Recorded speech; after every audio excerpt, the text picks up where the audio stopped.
Estamos nesse mês de fevereiro com uma série de mensagens por inteiro, onde estamos falando de corpo, alma e espírito. E já falamos na semana passada, o pastor Diego e o pastor José Carlos falaram sobre o espírito. Já falamos uma introdução na semana retrasada sobre entendermos a diferença de corpo, alma e espírito. E hoje eu tenho como missão estar falando sobre a alma. A nossa alma. E para que você entenda, eu preciso te trazer uma breve introdução. E eu preciso que você me acompanhe, porque é bastante conteúdo. E eu já tenho estudado sobre esse assunto, falado sobre cura da alma por mais de 10 anos. Tenho visto pessoas realmente recebendo cura do Senhor sobre as suas almas. Tenho visto pessoas sendo tratadas por Deus através da palavra dEle e o sobrenatural dEle alcançando as vidas. Mas hoje eu quero te trazer um panorama geral bíblico daquilo que a nossa alma representa. E a primeira coisa que eu preciso que você entenda é que todos nós somos formados de corpo, alma e espírito. E o nosso espírito é o fôlego de vida. O espírito é a representação do fôlego, de estarmos vivos. Respira assim bem fundo agora. Essa é a representação do nosso espírito. Porém, o nosso espírito também é a nossa parte que se conecta com Deus, porque Deus, Ele é Espírito. O Espírito Santo, Ele habita em nós, porque Deus, Ele é Espírito. Então o nosso espírito é representado pelo fôlego de vida, e o nosso espírito, ele é retirado na nossa morte e ele volta para Deus. O nosso corpo é a parte mais fácil de nós entendermos, porque o nosso corpo a gente enxerga com os nossos olhos naturais. Se você olhar para o lado aí, vai ter uma pessoinha que tem uma camada externa que a gente chama de corpo. O corpo é a caixa externa que a gente enxerga, mas dentro do corpo tem uma alma e dentro do corpo tem o espírito. Dentro do corpo tem essas duas partes que nós não vimos, mas que faz parte de nós. E a nossa alma, ela é o que fica no meio. Na verdade, a nossa alma é a representação de quem nós dizemos que somos. Se eu te perguntar assim agora, quem você é? Possivelmente você não vai dizer assim, eu sou baixinha, eu sou alto, eu sou forte, eu sou fraco. Não, quando eu te pergunto quem você é, você vai falar das suas características. Você vai falar do teu temperamento, do teu caráter, você vai falar da sua personalidade, você vai falar daquilo que você acredita, você vai falar de coisas que são superficiais, mas que não são concretas. Porque o nosso corpo, ele é concreto, é aquilo que a gente enxerga, mas aquilo que a nossa alma tem é o que realmente somos. Não sei se você já viu aquele filme do Se Eu Fosse Você, filme mais antigo, onde o casal, eles acordam um belo dia e eles trocaram um com o outro. O que eles trocaram foi a alma deles. Eles permanecem no mesmo corpo, porém a forma como eles pensam, a forma como eles agem, a forma como eles veem as coisas, isso muda, porque o que eles são é trocado de um para com o outro. E a nossa alma, ela fica no meio, entre o espírito e a carne. E enquanto eu digo para vocês que o nosso espírito, ele representa esse fôlego de vida, o nosso corpo, ele representa a parte externa que se conecta com a nossa carnalidade, com a nossa natureza pecaminosa. E por muitas vezes a palavra de Deus, ela traz essa ideia de corpo, alma e espírito, como o corpo sendo a parte que carrega essa natureza do pecado. É no corpo que a gente peca, é no corpo que a gente tem o contato com o mundo que jaz no maligno. E a alma, ela pode ser influenciada pelo nosso espírito, que está conectado a Deus, ou pela nossa carnalidade, que está contaminada pelo pecado. A alma, ela fica ali no meio. E na nossa alma está a nossa mente, pensamentos, raciocínio, memória. E quando eu falo de memória, não é apenas aquilo que a gente lembra, como a gente fala, mas tudo aquilo que acontece ao longo da nossa vida, ele fica contido na nossa alma como um livro de registro. Às vezes a gente nem lembra o que aconteceu, mas o sentimento que foi gerado, ele está lá, como memória na nossa alma. É como um livro de registro de tudo que acontece ao longo de toda a história da nossa vida, desde antes da nossa concepção. A nossa alma, ela também contém as nossas emoções, os nossos sentimentos, os nossos afetos, as nossas reações, as nossas emoções, elas também fazem parte da nossa alma. E também as nossas vontades, escolhas, desejos, decisões, tentações. A alma, ela é a dimensão do nosso ser que pensa, sente e decide. A nossa alma, ela contém tudo isso. Quando a gente está falando de vontades, quando a gente está falando de desejos, quando a gente está falando de sentimentos, quando a gente está falando de emoções, quando nós estamos falando de mente, de raciocínio, quando nós estamos falando de decisões, nós estamos falando de alma. A alma é quem nós somos, é o nosso ser interior que nos diferencia das demais pessoas, nas suas características individuais.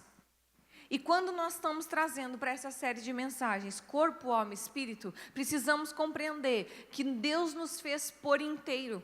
E a nossa alma que está no meio, ela também influencia o nosso corpo e ela também influencia o nosso espírito. Assim como o nosso espírito influencia a nossa alma e assim como o nosso corpo também influencia a nossa alma. Nós somos seres integrais que não tem como separar uma parte da outra.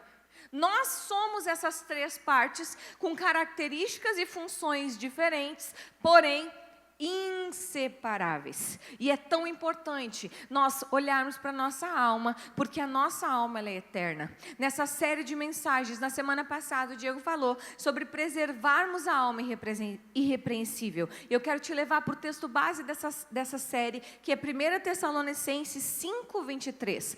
1 Tessalonicenses 5:23. Texto base de toda essa série de mensagens que fala sobre nós mantermos corpo, alma e espírito preservados, irrepreensíveis. 1 Tessalonicenses 5:23, que o próprio Deus da paz o santifique inteiramente, ou por inteiro, que todo o espírito, alma e corpo de vocês sejam preservados, irrepreensíveis na vinda de nosso Senhor Jesus Cristo. Porém, o nosso espírito ele é retirado na nossa morte. O nosso corpo, ele apodrece no cemitério ou na cremação, de alguma forma, ele é consumido. Mas a nossa alma, ela permanece. A nossa alma, ela é eterna. E é por isso que, como cristãos, nós usamos esse termo ganhar almas para Jesus. Porque a alma, ela é eterna. Nós receberemos na vinda de Jesus um corpo glorificado. O nosso espírito vai se conectar novamente com Deus. Porém, a nossa alma é a parte que ficará com Ele. E agora eu quero te levar a nós, nessa noite, pensarmos como manter a nossa alma preservada, irrepreensível.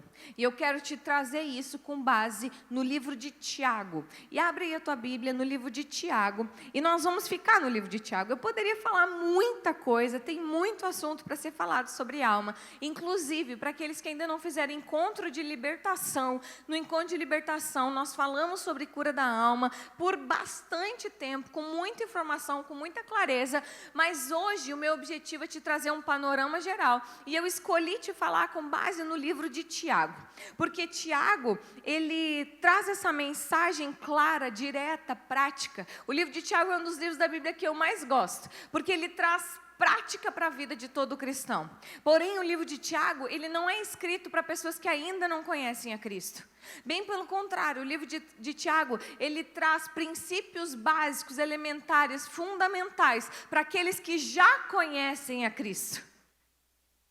E quando o Tiago está falando aqui sobre a alma, ele está trazendo essa mensagem para todos os corações. Não apenas para aqueles que ainda precisam de cura na sua alma, mas também para aqueles que já receberam cura, mas precisam estar constantemente preservando a sua alma irrepreensível. Vamos lá, Tiago 1:21. Todo mundo abriu aí? E antes de eu ler com você Tiago 1:21, eu vou pedir para o pessoal colocar no telão o livro de Marcos 5:34. Pode deixar aí Tiago 1:21 aberto na sua Bíblia. Esse vai ser o nosso texto base da noite. Mas antes disso, eu preciso ler esse texto com você, para que você entenda do que eu estou querendo falar. Então lhe disse: filha, a sua fé curou você. Vá em paz e fique livre do seu sofrimento. Pode colocar outra tradução aí? Filha, a sua fé curou você. Essa daí é na NVI. Coloque em outra tradução. NTLH. E Jesus disse: minha filha, você sarou porque teve fé. Outra tradução, alguma que apareça aí, outro termo. NA? RA? Filha, a tua fé te salvou. Vá-te em paz e fica livre do teu mal. Esse texto aqui de Marcos está falando quando Jesus libera cura sobre a mulher do fluxo de sangue. E quando a gente fala de traduções da Bíblia, nós temos que compreender que algumas palavras no original, no grego ou no hebraico, que são original, que a palavra de Deus ela foi escrita, algumas palavras elas têm duplo sentido. Elas tem mais de uma tradução, mais de uma forma de serem faladas. É que nem a gente falar alguma palavra que para nós a gente entende. É que nem o bá pro gaúcho, sabe? Tu pode falar bá, ou pode falar bá, ou falar bá, entende? É uma mesma palavra, mas que tem sentidos diferentes. Na tradução da Bíblia, tem algumas palavras que têm sentidos que podem ser traduzidos de várias formas. E essa tradução aqui, quando Jesus ele diz para essa mulher: filha, a tua fé te salvou. Alguns tradutores traduziram como salvou, outros tradutores traduziram como curou. Ela recebeu no mesmo momento cura, ela foi curada do fluxo de sangue, mas ela também recebeu salvação. E essa palavrinha traduzida como cura e como salvação é a palavra sozo. Diz assim comigo, sozo. Essa palavra ela tem mais de um significado.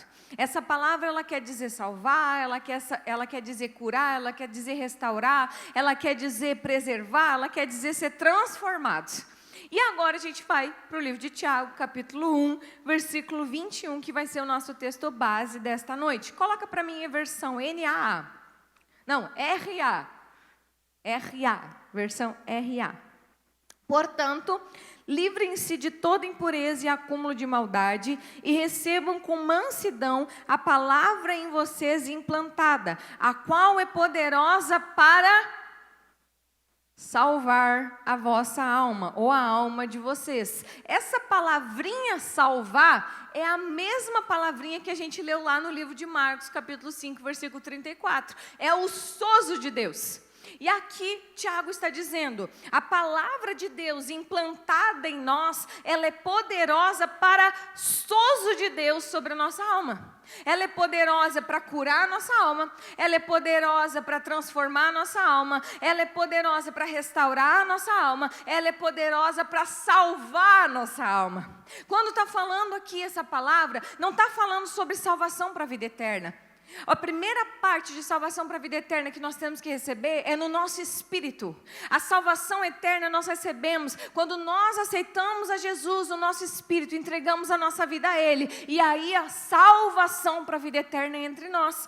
Esta palavra salvação, ela é continuidade, é durante o processo, porque a alma ela precisa ser preservada e irrepreensível durante toda a nossa vida. E se nós pensarmos que aqui Tiago está dizendo que a alma ela precisa receber o sozo de Deus, que a alma precisa receber cura, é porque a nossa alma pode ser ferida. Assim como o nosso corpo pode ser ferido, a nossa alma também pode. Se a nossa alma ela precisa receber o sozo de Deus para a salvação, é porque às vezes a nossa alma pode estar perdida e precisa ser salva. O sozo de Deus, ele compreende todas essas coisas aqui. E com base nessa história aqui de Tiago, com base nesse capítulo 1 de Tiago, nós vamos ver algumas coisas que nós precisamos fazer para manter a nossa alma irrepreensível, preservada, irrepreensível durante todo o processo da nossa história. E aí, o que nós precisamos fazer para preservar a alma é impedir que ela se torne um lugar de negociação. Se ela está no meio do espírito e do corpo, ela é um lugar de negociação. Porém, ela não pode ser lugar de negociação para que a carnalidade vença, para que o pecado entre, para que o pecado influencie diretamente a nossa alma. Ela tem que ser o lugar onde ela é governada e influenciada pelo Espírito de Deus. Isso é manter a nossa alma irrepreensível. E o primeiro ponto que Tiago nos mostra para manter a nossa alma irrepreensível está em Tiago 1, e nós vamos voltar um pouquinho nos versículos 14 e 15. Tiago capítulo 1, versículos 14 e 15. Diz assim: cada um, porém, é tentado pelo seu próprio mau desejo, sendo por este arrastado e seduzido. Então esse desejo, tendo sido concebido, dá à luz o pecado. E o pecado, após ter sido consumado, gera a morte. E a primeira coisa que nós temos que fazer para manter a nossa alma preservada e irrepreensível é submeter as nossas vontades a Deus. Submeta a sua vontade a Deus. A nossa alma compreende as nossas vontades, os nossos desejos, as nossas decisões. E aqui o texto de Tiago está nos trazendo uma chave muito importante, porque nos fala da diferença de desejar e pecar. Desejo, o mau desejo faz parte da nossa natureza pecaminosa. Todos nós temos desejos maus. Todos nós. E eu sempre digo que cada pessoa tem como uma valeta, como algo que sempre o diabo tenta te atrair para essa área, que é a tua área de fraqueza. Isso é o teu mau desejo. Porém, o texto de Tiago está dizendo, você não precisa sucumbir a ele. Você não precisa conceber o teu desejo. Você não precisa realizar aquilo que o teu desejo está te trazendo. Você não precisa obedecer a tua própria vontade. Porque só vai ser pecado e só vai gerar morte se você conceber, se você realizar, se você praticar este mal. E o coração do homem, que é a representação da alma, é enganoso. No livro de Provérbios, você não precisa abrir, se puder botar no telão, Provérbios 14, 12, diz assim: há caminhos que nos parecem bons, mas ao final nos levam à morte. Há caminhos que para nós, aos nossos olhos humanos, contaminados com o maligno, contaminados pelo pecado, parecem bons, mas no final nos levam à morte. A nossa própria vontade tem este poder. O poder de nos enganar, o poder de às vezes nos parecer bom, de às vezes nos parecer o caminho certo, nos parecer a coisa certa para fazer, mas ali na frente a gente percebe, me dei mal, fiz errado, escolhi o caminho errado. Mas agora em contraponto, Romanos 12, 2, nos fala sobre renovarmos a nossa mente, sobre mantermos a nossa mente sendo renovada pela palavra de Deus. E ao final do versículo de Romanos 12, 2 diz que a vontade de Deus, ela é boa, perfeita e agradável. Em contraponto, enquanto a nossa vontade pode ser enganosa, enquanto a nossa vontade pode nos levar por caminhos maus, a vontade de Deus para a nossa vida é boa, perfeita e agradável.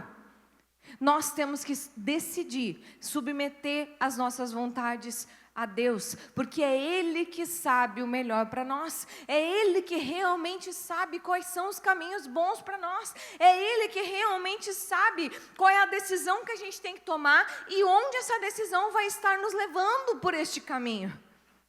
Mas é fácil submeter as nossas vontades a Deus? Não é.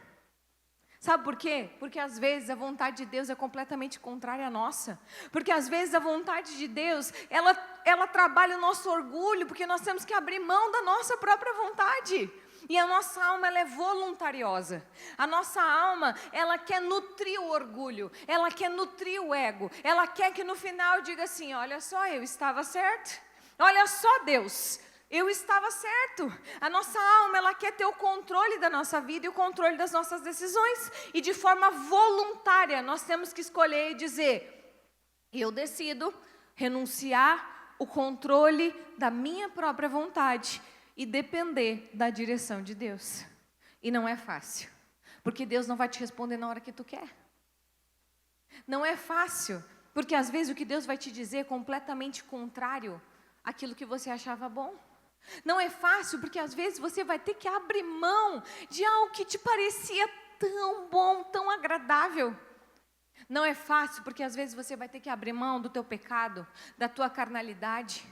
Não é fácil submeter as nossas vontades a Deus, porque daí nós temos que estar suscetíveis a ouvir a voz dEle.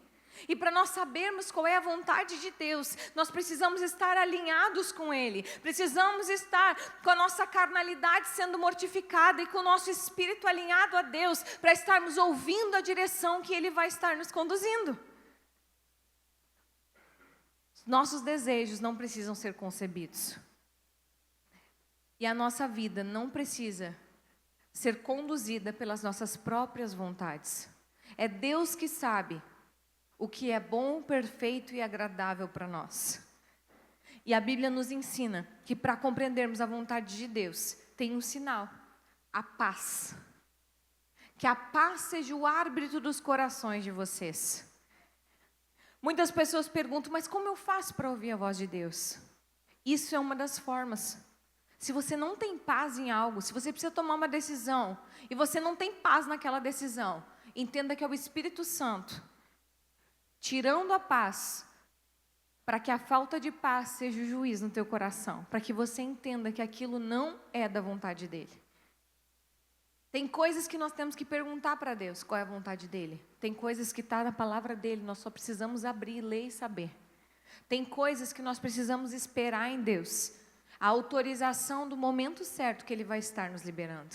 Então, a primeira coisa que nós aprendemos com o Tiago, que nós temos que fazer para manter a nossa alma preservada e irrepreensível, é submeter as nossas vontades a Deus. O segundo é administrar bem as nossas emoções e sentimentos. Eu falei que as emoções e sentimentos, eles fazem parte da nossa alma. E as nossas emoções e sentimentos, elas precisam ser dominadas, controladas, administradas.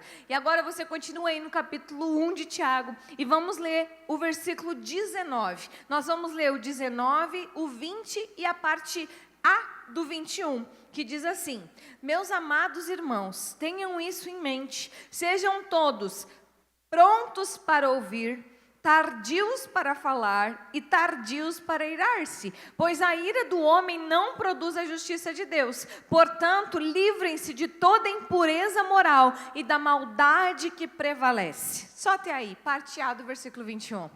Mas o 19 nos fala sobre esse domínio, nos fala sobre administrarmos. Diz assim: sejam prontos para ouvir, tardios, diz assim comigo, tardios para falar e irar-se.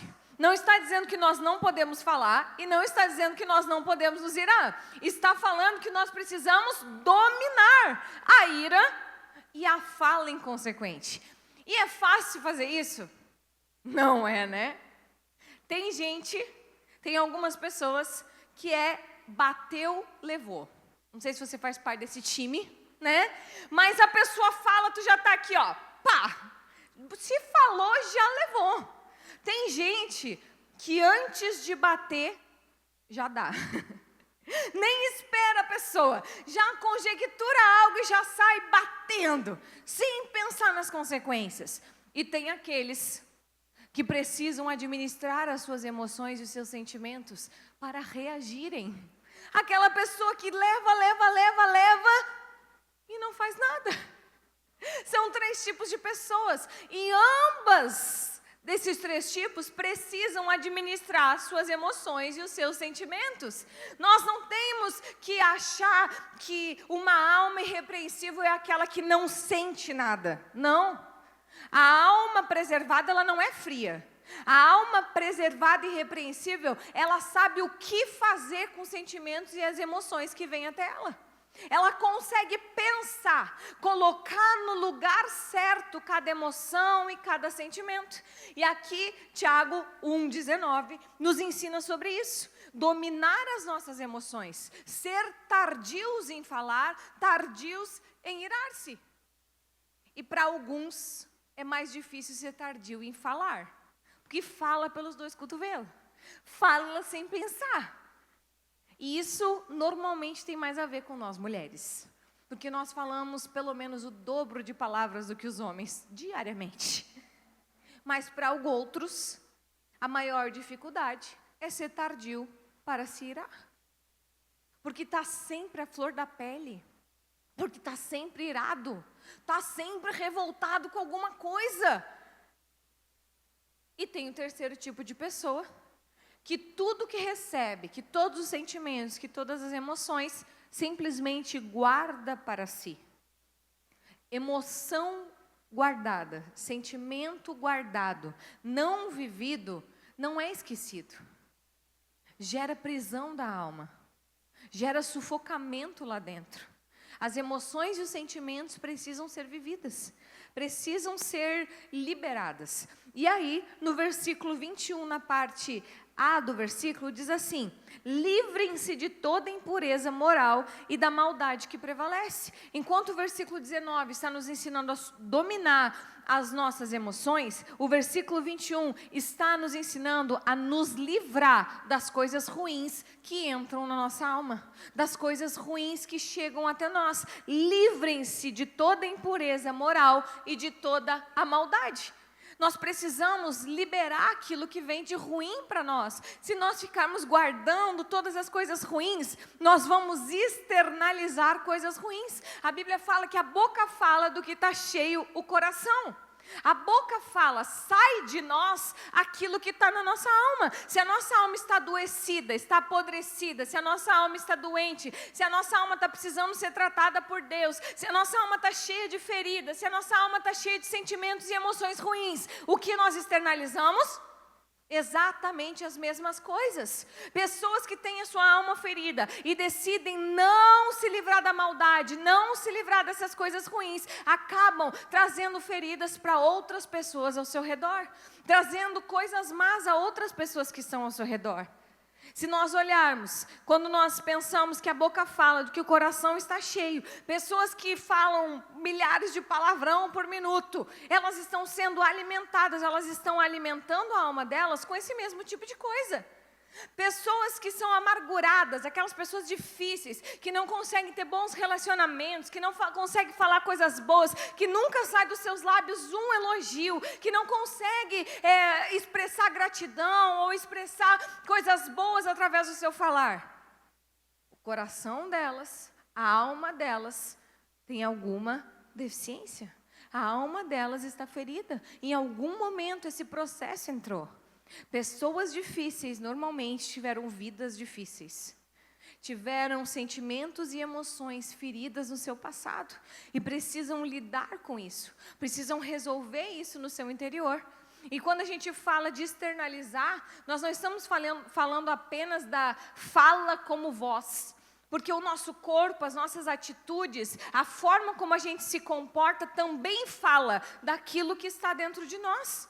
A forma como a gente se veste, a forma como a gente se comporta, a forma como a gente toma as nossas decisões, tudo isso diz respeito de o que está dentro de nós.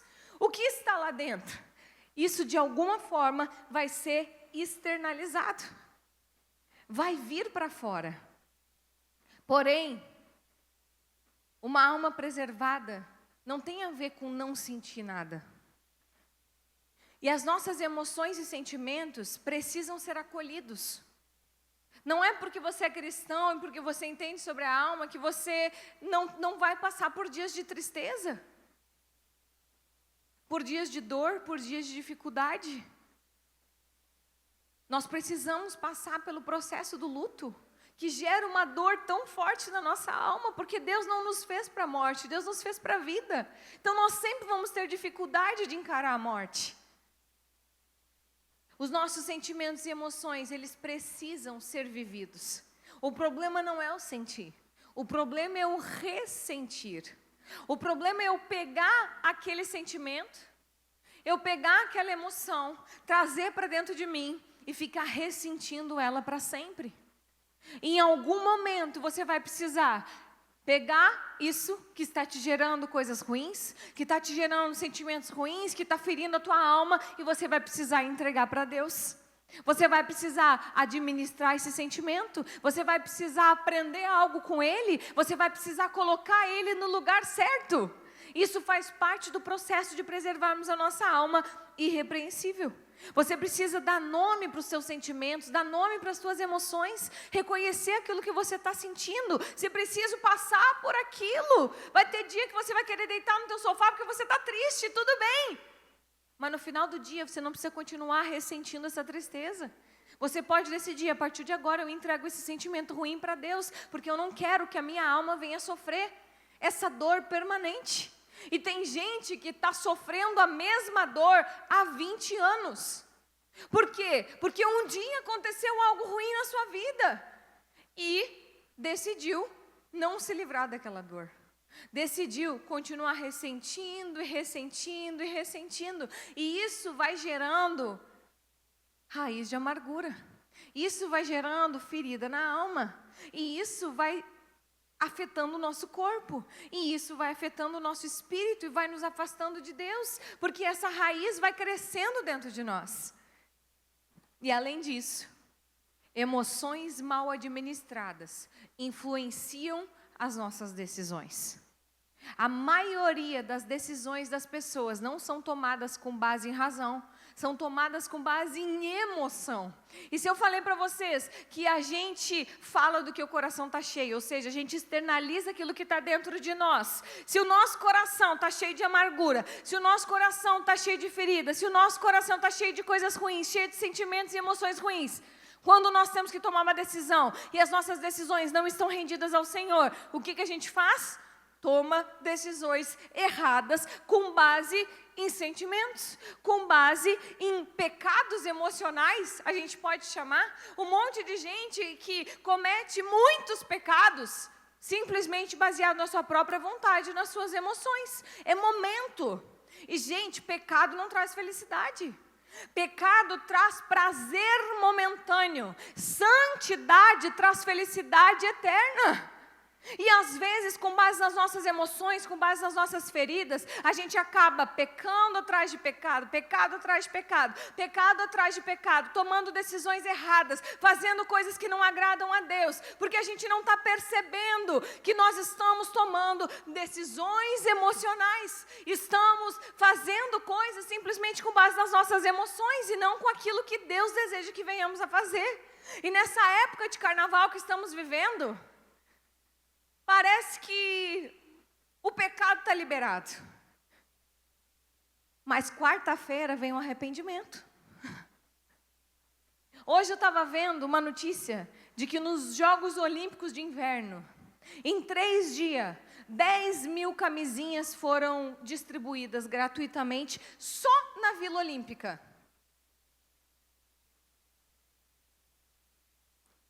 Isso foi notícia.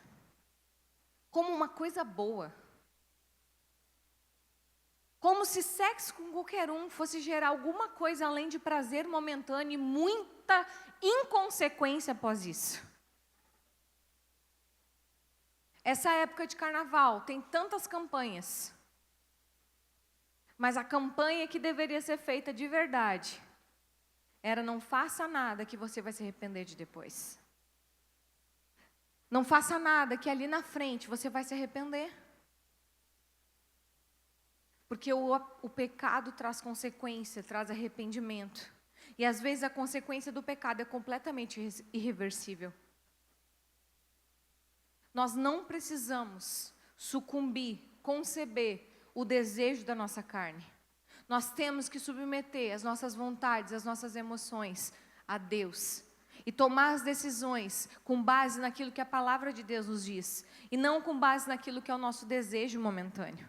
Então, a primeira coisa, submeta suas vontades a Deus. A segunda coisa, administre bem as suas emoções e sentimentos. E a terceira coisa que a gente vê no livro de Tiago é: guarde o seu coração.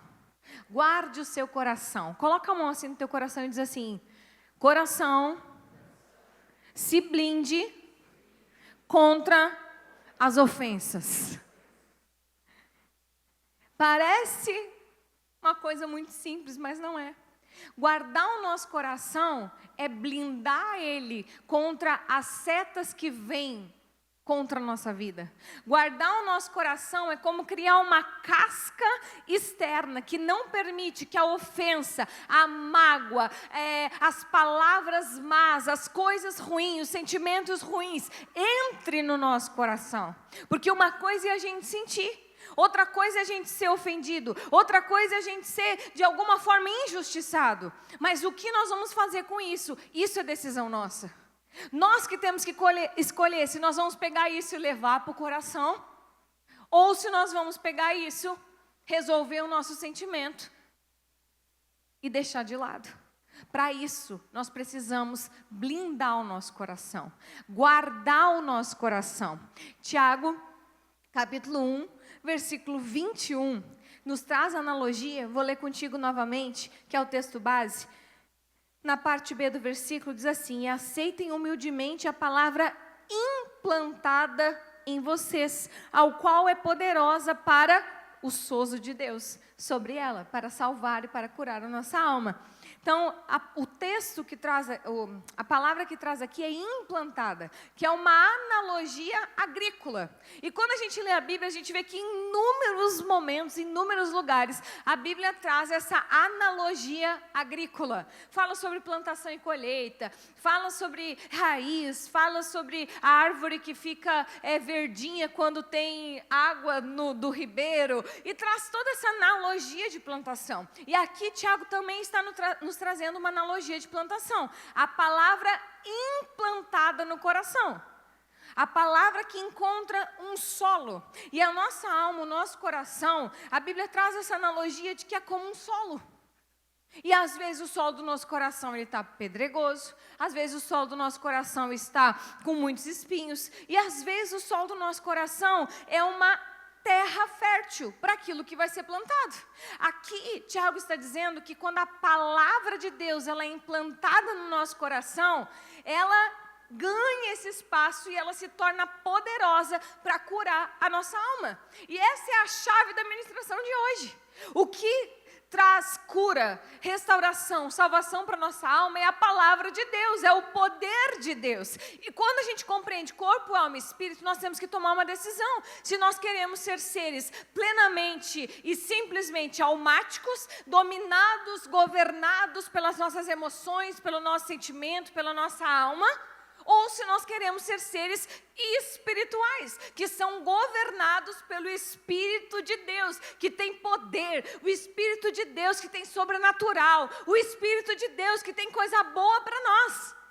Nós temos que tomar essa decisão de sermos seres espirituais, não simplesmente governados pela alma, influenciada pela nossa carnalidade, mas realmente seres espirituais que decidem viver mais perto de Deus do que de qualquer outra coisa. E quando fala da palavra ser implantada no nosso coração, está falando sobre nós estarmos constantemente examinando o solo do nosso coração, para que a palavra de Deus produza resultados de cura dentro de nós. Satanás, ele tem armas poderosas contra a nossa vida.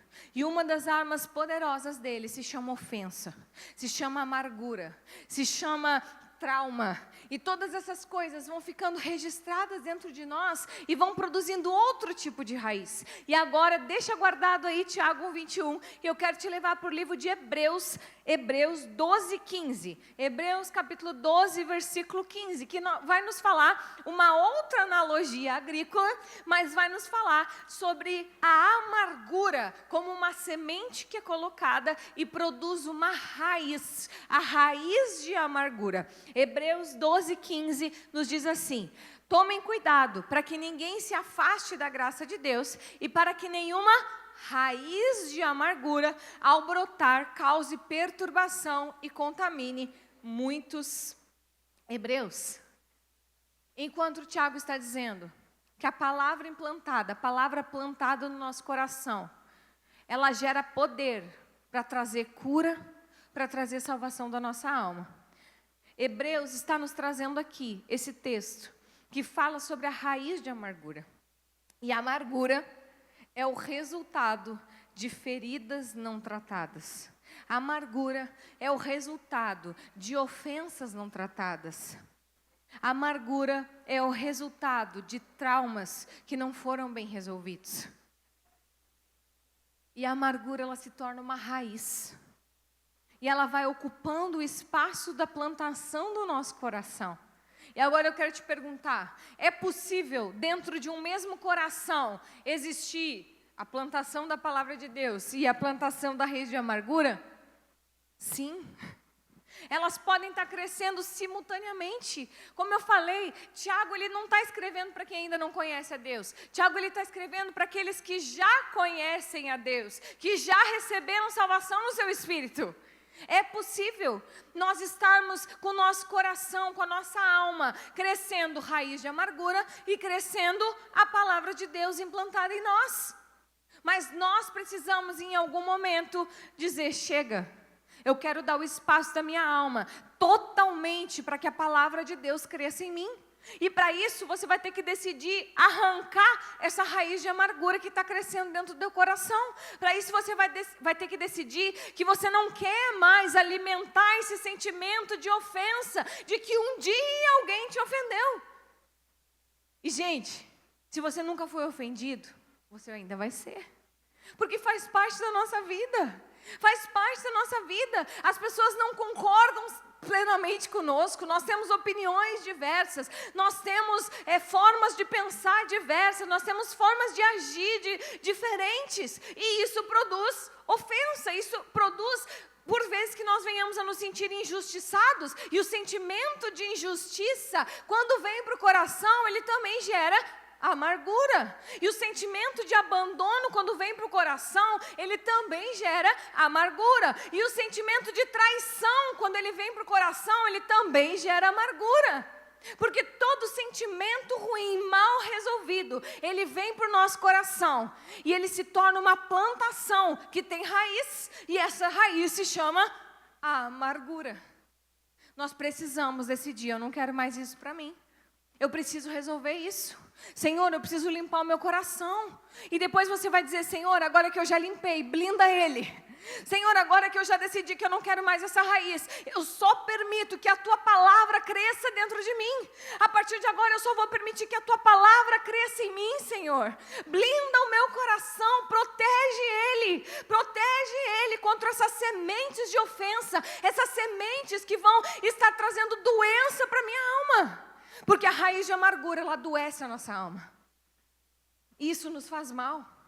A raiz de amargura, ela, por vezes, nos faz ir para longe daquilo que Deus deseja para as nossas vidas.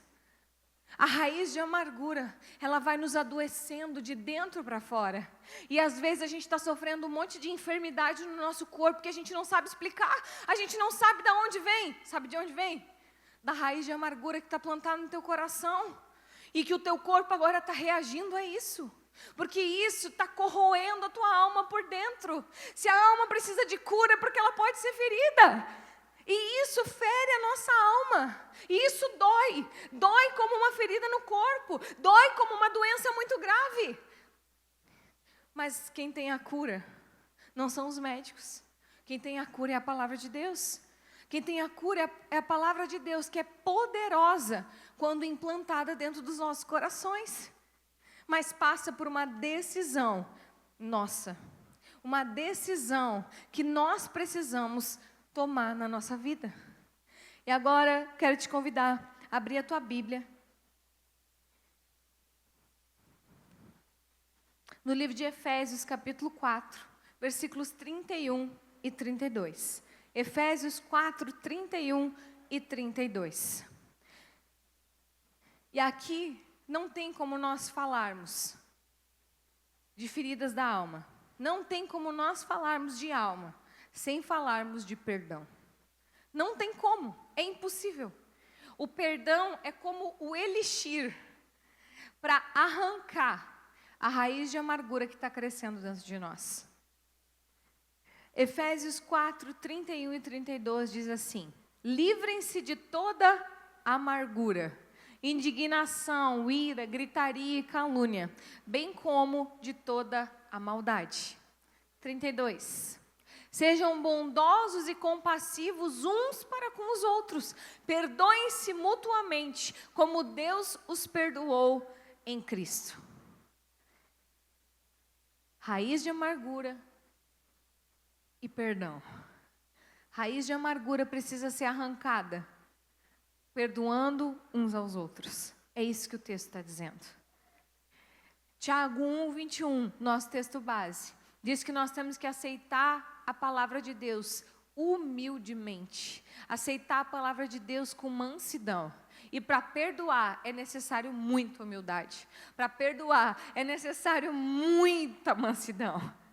Porque o perdão que traz essa ruptura da raiz de amargura em nós, ele independe da nossa razão, de estar certo ou de estar errado. O caminho do perdão não tem respeito com estarmos certos ou estarmos errados. O caminho do perdão, ele é uma decisão racional. Ninguém sente vontade de perdoar. E o quarto ponto para nós mantermos a nossa alma irrepreensível, preservada e irrepreensível, é escolhermos perdoar. E o perdão, ele não é uma emoção. O perdão, ele não é um sentimento. O perdão, ele é uma decisão. E eu digo mais, para os cristãos, o perdão ele nem é uma decisão, o perdão ele é uma obrigação. Para os cristãos, para aqueles que compreendem a palavra de Deus e a importância de nós vivermos uma vida em santidade, o perdão ele é uma obrigação, nós somos obrigados a perdoar. E com isso, eu quero te levar agora para Marcos 11:25. Marcos 11:25 nos traz um bom motivo para perdoarmos. Mas enquanto você abre, eu quero te falar sobre a oração do Pai Nosso. Oração do Pai Nosso, todo mundo sabe, né? E tem uma partezinha da oração do Pai Nosso que diz assim: perdoai as nossas ofensas, assim como nós perdoamos a quem nos tem ofendido. Nós queremos que Deus perdoe as nossas ofensas, mas para isso nós temos que perdoar quem nos tem ofendido. Nós temos que perdoar. O caminho de perdão, o caminho do perdão libera a misericórdia de Deus sobre as nossas vidas. O caminho do perdão, a decisão de perdoar, libera o perdão de Deus sobre as nossas vidas. Marcos 11:25 diz assim: quando estiverem orando, se tiverem alguma coisa contra alguém, perdoem-no, para que também o Pai Celestial perdoe as transgressões de vocês. É uma condição. Quando estiver orando, você está pedindo algo para Deus. Mas se você tiver algo contra alguém, primeiro perdoa essa pessoa. Porque daí o Pai Celestial de vocês também vai perdoar as suas transgressões. E quando a gente fala de perdão, perdão é uma coisa difícil, gente. Porque o perdão é quando a gente abre mão da nossa vontade, abre mão do nosso desejo de justiça. E entrega isso para Deus. Isso é a decisão de perdoar. Mas quando nós precisamos de perdão? Quando o jogo vira, e quem errou somos nós. Quando o jogo vira, e é nós que precisamos que alguém nos perdoe. Aí a gente clama por misericórdia, não é mesmo? Me perdoa, por favor, me perdoa, eu errei. E você espera, você tem a expectativa de que essa pessoa te perdoe, não é mesmo? Mas agora, quando nós precisamos liberar perdão para alguém que nos feriu, para alguém que talvez te abandonou, te traiu, te humilhou, te deu bola nas costas, não sei. Cada um tem o seu passado e eu sei que tem pessoas aqui que tiveram passados muito difíceis. Muito difíceis. Eu já escuto a história de pessoas, a vida das pessoas por mais de 10 anos. E tem histórias que eu choro junto. Tem histórias que são muito difíceis. Mas eu quero te dizer que se você não decidir não mais viver com base naquilo que aconteceu no teu passado, mas passar agora a viver com base naquilo que a palavra de Deus diz para a tua vida, você não vai viver aquilo que o Senhor tem para ti. E essa é uma decisão importante, é por isso que você precisa decidir perdoar. Porque se você quer que a misericórdia do Senhor venha sobre a sua vida, se você quer que o perdão do Senhor venha sobre a sua vida, você precisa perdoar aqueles que te feriram. Você precisa tomar essa decisão. Tiago, vamos para Tiago de novo, que eu disse que eu ia falar só de Tiago. Tiago no capítulo 2, versículo 13, nos traz um bom motivo para perdoarmos. Um bom motivo para exercermos misericórdia para com as outras pessoas.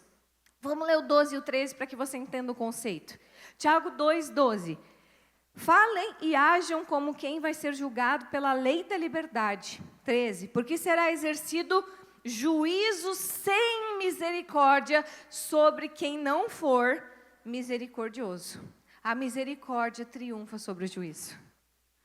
Será exercido juízo sem misericórdia para com aqueles que não forem misericordiosos.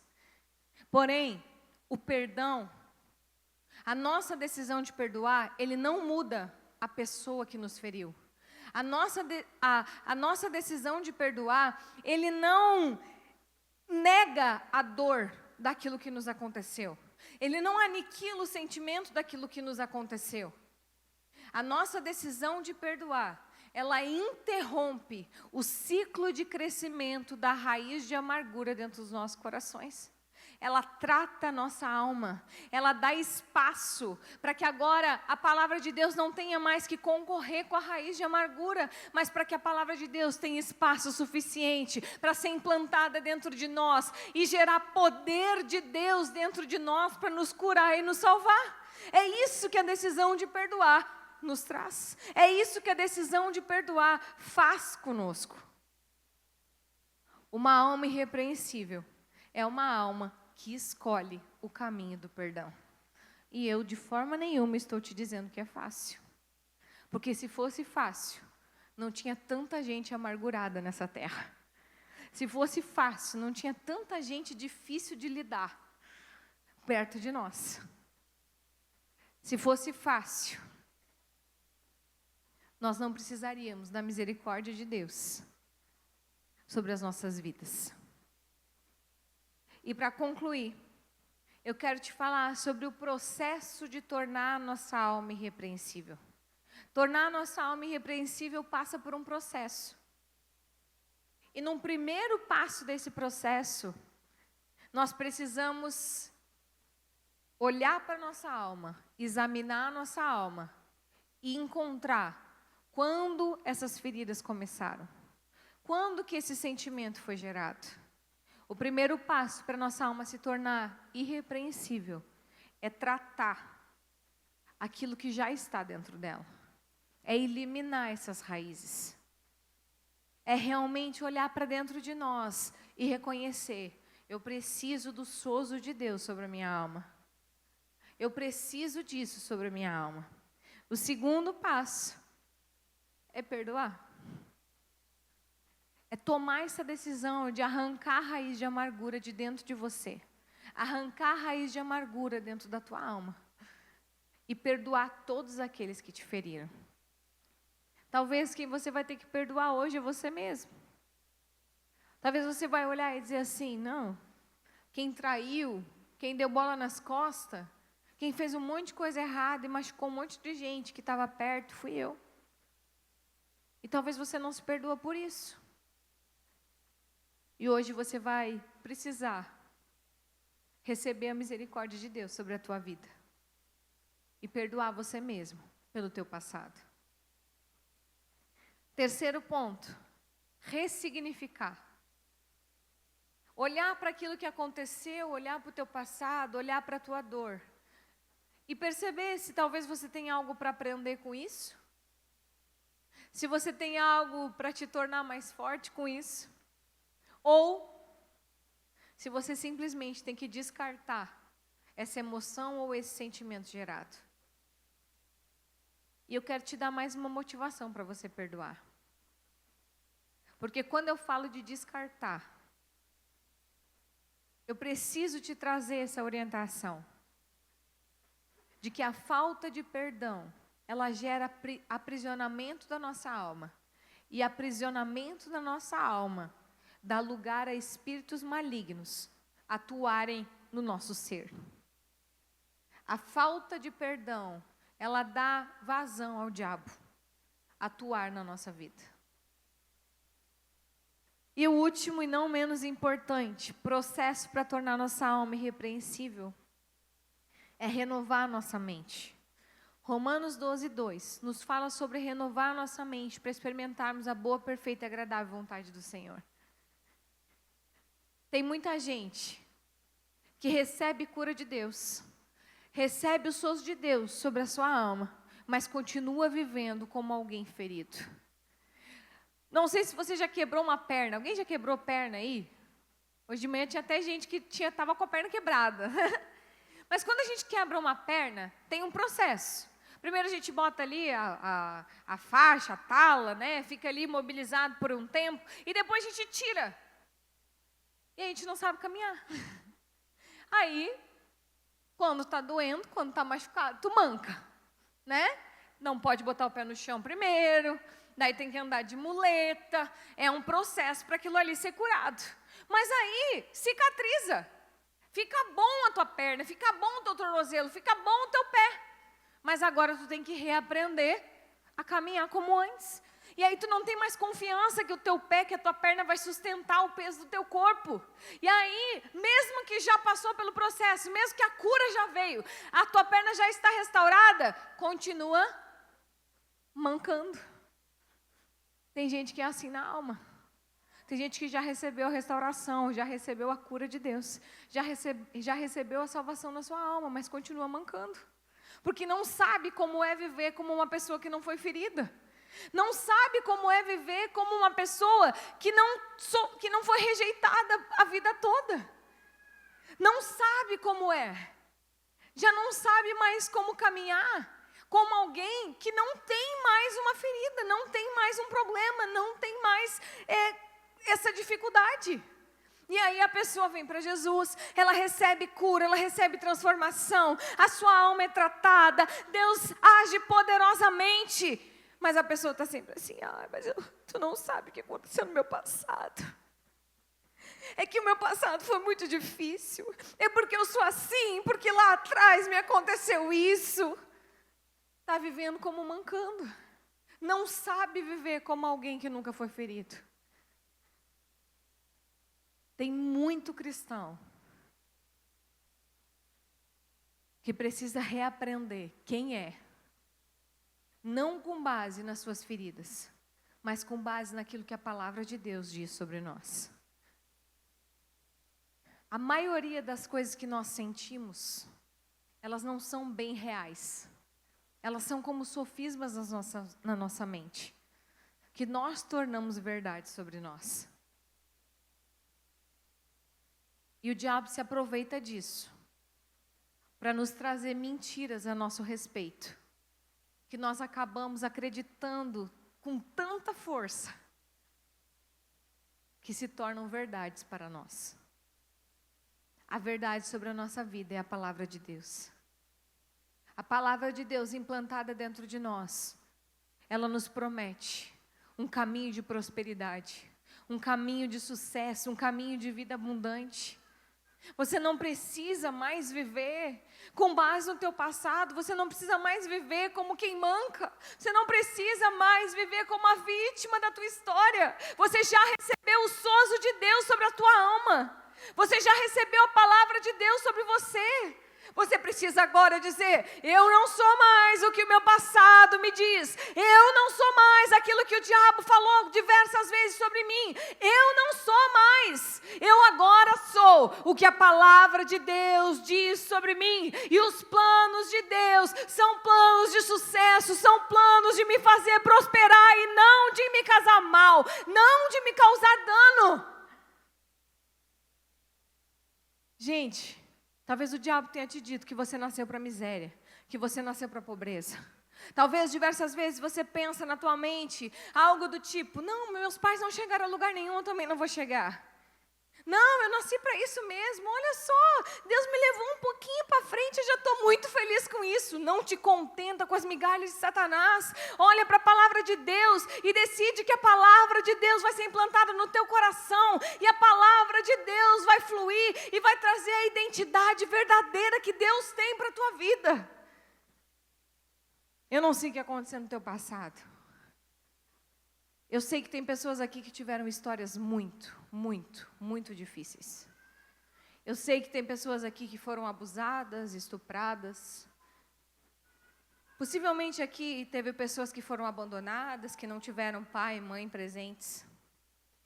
Pessoas que foram traídas. rejeitadas, entristecidas, ofendidas, humilhadas, injustiçadas. E se você olhar para o lado, possivelmente a história dessa pessoa que está do teu lado não é a mesma que a sua.